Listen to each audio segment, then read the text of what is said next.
Cette guidance est urgente et imminente, donc laisse-moi la partager avec toi naturellement. En Inde, les astrologues, les numérologues et les maîtres éveillés sont beaucoup plus avancés que partout en Occident. Et dans le monde francophone, nous avons très peu accès à de véritables informations authentiques, notamment par rapport au portail énergétique et à certaines périodes qui sont propices à certains genres de pratiques spirituelles, yogiques ou méditatives. Et c'est pour ça que j'ai décidé de partager avec vous les périodes énergétiquement importantes et les opportunités que tu peux saisir pour invoquer certaines bénédictions ou transformations positives dans ta vie. Aujourd'hui, en Inde commence ce qu'on appelle le Navaratri. Et cette date et cette période n'est pas due à un hasard. C'est parce qu'en ce moment même, il y a une certaine ouverture au niveau énergétique dans le multivers qui nous permet d'invoquer de manière favorable l'énergie qu'on appelle le féminin divin.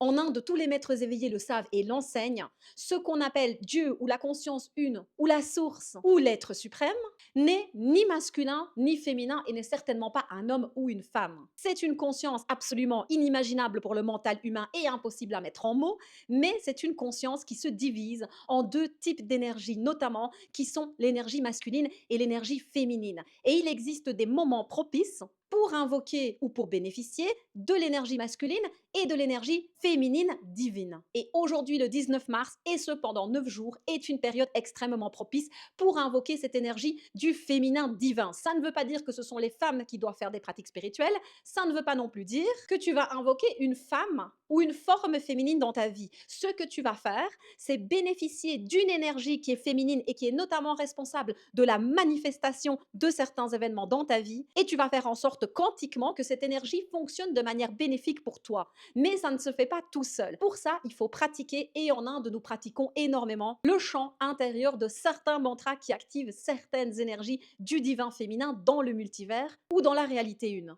Et ça passe par des techniques invocatoires qui sont extrêmement élevées et qui ne sont pas accessibles au monde occidental. Mais ce que je te propose, c'est de faire une version qui est compatible avec les limitations du monde occidental et qui te permet quand même de bénéficier de cette descente d'énergie du divin féminin.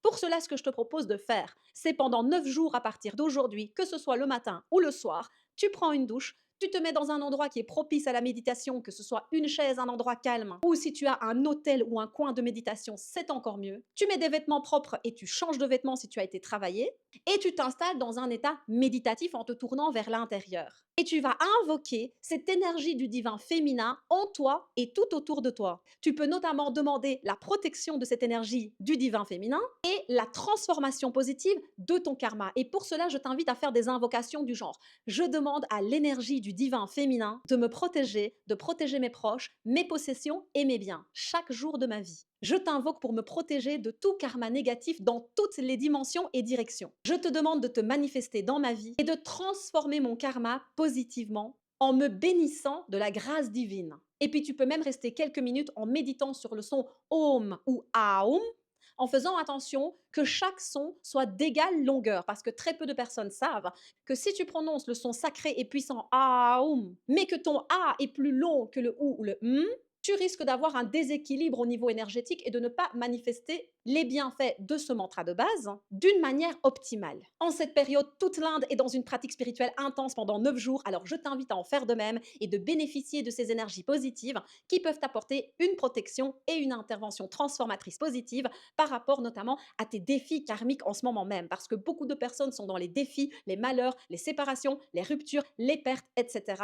Et ce serait dommage de rater une opportunité et un portail qui pourrait t'apporter une aide considérable par rapport aux épreuves que tu traverses peut-être en ce moment même ou aux futures épreuves qui pourraient se manifester cette année. Et si tu souhaites plus d'informations à ce sujet, mets-le dans les commentaires. Et puis bien sûr, je t'invite aussi le 22 mars à 19 h à notre événement gratuit de guérison pranique et invocatoire où nous allons cibler le chakra du cœur et le chakra du plexus solaire et nous allons aller nettoyer un maximum les émotions négatives, les énergies traumatiques et tout ce qui bloque le bon fonctionnement de ces deux chakras qui sont responsables d'une grande partie des manifestations négatives dans la vie de la majorité des personnes.